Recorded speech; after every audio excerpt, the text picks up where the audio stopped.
ఆ ఒక్క ఛాన్స్ అని ఏ రోజైతే మీరందరూ స్పందించారో ఆ రోజున ఎంత పొరపాటు జరిగిపోయిందనేది మీరందరూ కూడా గుర్తుపెట్టుకోవాలి. రాష్ట్రాన్ని మనం అద్భుతంగా ముందుకు తీసుకెళ్లాలి. రాబోయే రోజుల్లో సంక్రాంతి లోపు తప్పకుండా ఇరు పార్టీలు కలిసి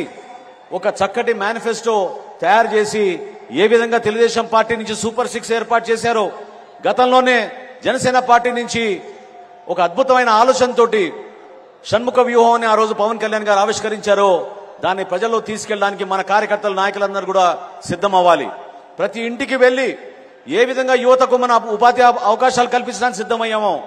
ఏ విధంగా మనం వాళ్ళ కాళ్ళపైన వాళ్ళు నిలబడి 10 లక్షల రూపాయల ఆర్థిక సాయంతో చక్కటి పరిశ్రమలు ఏర్పాటు చేసుకోగలుగుతారో, ఏ విధంగా ప్రతి నియోజకవర్గంలో ఒక గ్రోత్ సెంటర్ తీసుకురాగలుగుతామో దాన్ని మీరందరూ కూడా దృష్టి పెట్టుకోవాలని పదే చెప్పుకుంటూ, రాబోయే రోజుల్లో దయచేసి మీరందరూ కూడా ఇంత సుదీర్ఘమైన ప్రస్థానం బహుశా రాజకీయాల్లో ఎవరు చేసి ఉండరు. చంద్రబాబు నాయుడు గారు పడిన కష్టాలు, ఆయన ఎదుర్కొన్న సమస్యలు, ఆయనకున్న అనుభవాన్ని పవన్ కళ్యాణ్ గారి ఈ కొత్త ఉత్తేజాన్ని, ఈ నాయకత్వాన్ని కూడా కలుపుకుని రాష్ట్రానికి మంచి రోజులు తీసుకురావాలి. ఖచ్చితంగా ఒక అద్భుతమైన ప్రభుత్వాన్ని మనం స్థాపించబోతున్నాం. రాష్ట్ర ప్రజలకి ఓ చక్కటి సంకేతం ఈ రోజు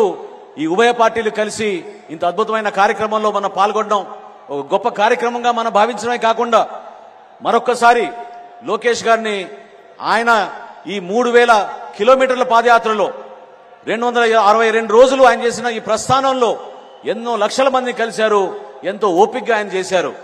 మీకు వచ్చిన నాలెడ్జ్ని, విజ్డమ్ని ఖచ్చితంగా రాబోయే రోజుల్లో మన రాష్ట్రంలో మన ప్రజలకి అంకిత భావంతో మీరు పనిచేస్తారని, భవిష్యత్తులో జనసేన పార్టీ తెలుగుదేశం పార్టీ కలిసి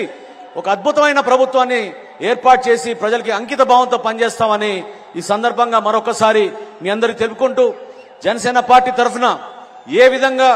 తెలుగుదేశం పార్టీకి అండగా నిలబడ్డామో రాబోయే రోజుల్లో కూడా అదే విధంగా మనందరం కలిసి పనిచేసుకుని ప్రతి నియోజకవర్గంలో, ప్రతి మండలంలో, ప్రతి జిల్లాలో కూడా మన నాయకత్వాన్ని మనం పెంచుకునే విధంగా ఈ ప్రభుత్వాన్ని ఇంటికి పంపించే విధంగా మీరందరూ కూడా కృషి చేస్తారని కోరుకుంటూ, ఇంత చక్కటి అవకాశం కల్పించినందుకు ప్రతి ఒక్కరికి మనస్ఫూర్తిగా నేను అభినందిస్తూ, ఈ కలయిక రాష్ట్ర భవిష్యత్తును దృష్టిలో పెట్టుకుని చేసిన కలయిక, దాన్ని మీరందరూ కూడా ఆశీర్వదిస్తారని, రాబోయే రోజుల్లో తెలుగుదేశం పార్టీ జనసేన పార్టీ ఐక్యత ఖచ్చితంగా వర్ధిల్లాలని చెప్పి మనస్ఫూర్తిగా కోరుకుంటూ సెలవు తీసుకుంటున్నాను.